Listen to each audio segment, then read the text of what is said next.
Hey guys, Brandon from Grizzly TV here. Just kind of giving you a quick update on the Volkswagen GTI build and what I've gotten done so far. First thing I replaced on my GTI, which some people would think is a little bit weird, was actually my seats. And the reason I did that was because the stock seats for me were just a little bit too high. Just, I don't know, a little uncomfortable in my opinion. The lumbar support just wasn't really there, and the bolstering wasn't as large as I would like. So I went ahead and bought these ones right here off the Corbeau website. They're the Sportline RRS series, which they're great seats in my opinion. They're awesome. Really considerably drops the ride height, and they really hug you pretty well.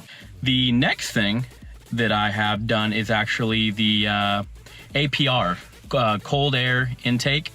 It's a great intake. I mean, it just sounds cool. I know a lot of you are saying, well, you don't really get a lot of power from a cold air intake. True, you don't get a lot of power. You don't really get a cold air intake for horsepower per se. It just helps the car breathe more, if that makes any sense. Since you are gonna be putting a lot of, well, in my case, a lot more add-ons and power to hopefully increase the horsepower and the torque, I want it to breathe better, you know, have just a little bit more efficiency, which is really what a cold air intake is for. The next thing I did on top of that was the Black Forest Industries shift knob, and that thing was a bit of a pain to install. There's not many videos or tutorials on how to do it, so I actually did one so that any of you Mark 7 owners out there don't kind of have to go through the same thing I did. It's a great shift knob. It's a heavyweight one. It's smooth. It looks clean, super clean, especially with the Black Forest coin on it. It's definitely worth it. It's a little pricey, but in my opinion, it's worth it. And there's really honestly not too many Volkswagen shift knobs on the market at the moment for the Mark 7. So that's the one I ended up going with, but it looks great. After the shift knob, I actually ordered a Forge Industries polished blow-off valve, and it looks great. I'm trying to get the engine bay looking clean, and on top of that, it sounds amazing. It sounds really good, and something you can't really show on video, or at least not with my equipment. I can't really, man, it's hot in here. Let me roll down the window real quick. But it's one of those things where when you're driving down the street and you let off the gas and you hear that, it just it turns heads, man. It just sounds so cool, and that's really what the intake and the blow-off valve is for most turbo fans. It's really for the sound. You want those really cool turbo sounds, you know, the I can't even do the sound, but it just sounds awesome. I think that's pretty much it for the bolt-ons that I've put on so far. Oh wait, I did install the European short shifter kit, and that one, I mean, it was super cheap. It was like, I think like 60 or 70 bucks.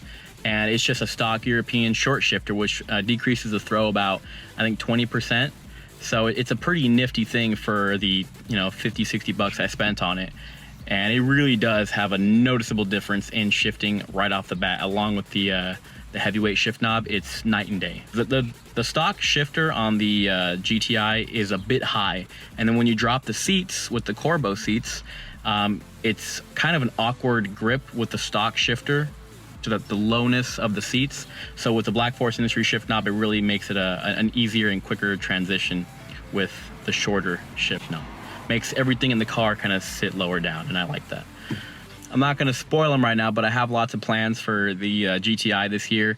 I am going to be going to Week Fest May 28th, so you guys might see me out there. If you're going, leave a comment, let me know. Maybe we can meet up out there, you know. Let us know if you're going to be going out there, because it's definitely a great event. But yeah, so let's go ahead and do a quick walk around of the GTI as it is right now.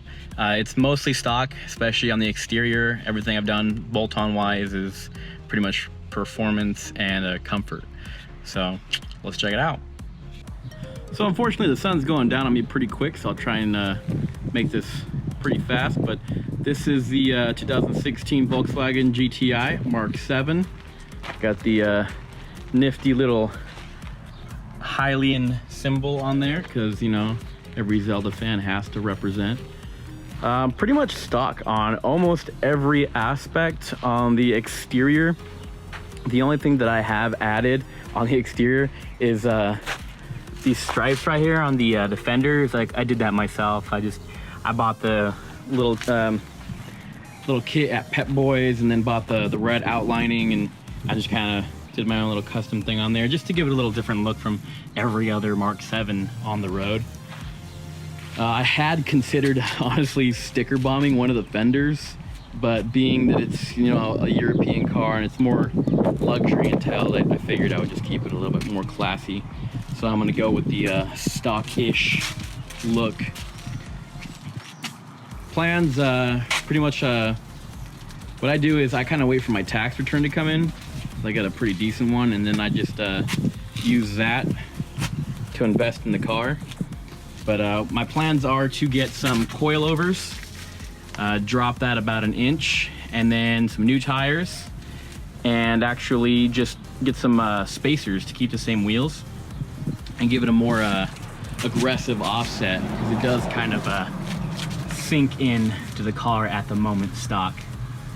But Deutsch Auto Parts, shopdap.com, does have some pretty sweet wheel spacers. They give it the perfect offset. I think it's 15 millimeter in the front and 20 in the back.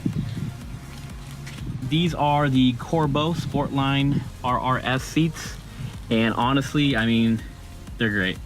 They're super comfortable. They just look very classy, especially with the carbon fiber kind of back on there.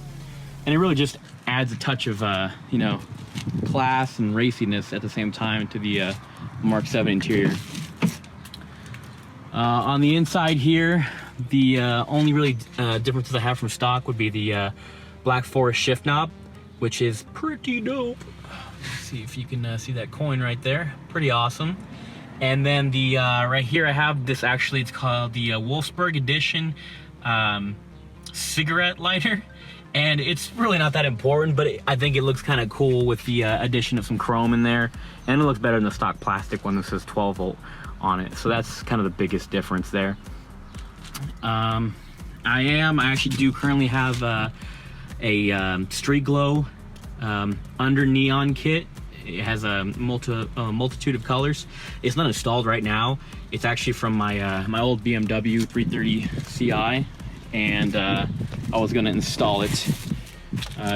Great thing about GTI is practicality. Plenty of room for the kids in the back, and yes, I do have kids. See, there's a goldfish to prove it. But yeah, this is that kind of carbon fiber look on the back of the seats with the Corbeau symbol on the back. It looks fairly nice in my opinion. And that's pretty much everything that's been done to the GTI as of late. The aftermarket headlights are also planned in the future, along with the badgeless front grille. So we'll be seeing those soon, hopefully. Well, thank you guys for watching. I appreciate you taking the time out of your day to watch my videos. You know, just little me and my little Mark 7 GTI. I appreciate it if you guys are gonna watch along the build. It should be getting kind of interesting within the next couple of weeks to months as more parts come in and I start to get a little bit of extra money to kind of go along with this build. I do have a couple friends who have some nice cars too, some little Ford Focuses, STs and things, and we'll be seeing if they want to get in along and kind of do updates in their builds as well. And feel free to, you know, if you have any comments or questions about the GTI or things that you want to be included on when installing parts. I do have a video for the short shifter, for the intake. Anything you guys need to know on how to install or what you think works or won't work on the GTI, let me know. And also be sure to check out the guys at Deutsch Auto Parts. I looked at a lot of their videos and information on how to install things for my car. They're great, and they have really good prices online too. So I'm not sponsored by them. I just like their stuff. They have really good intel on everything Volkswagen. Again, thanks for watching. I'm Brandon, you're watching Grizzly TV. Don't forget to like and subscribe.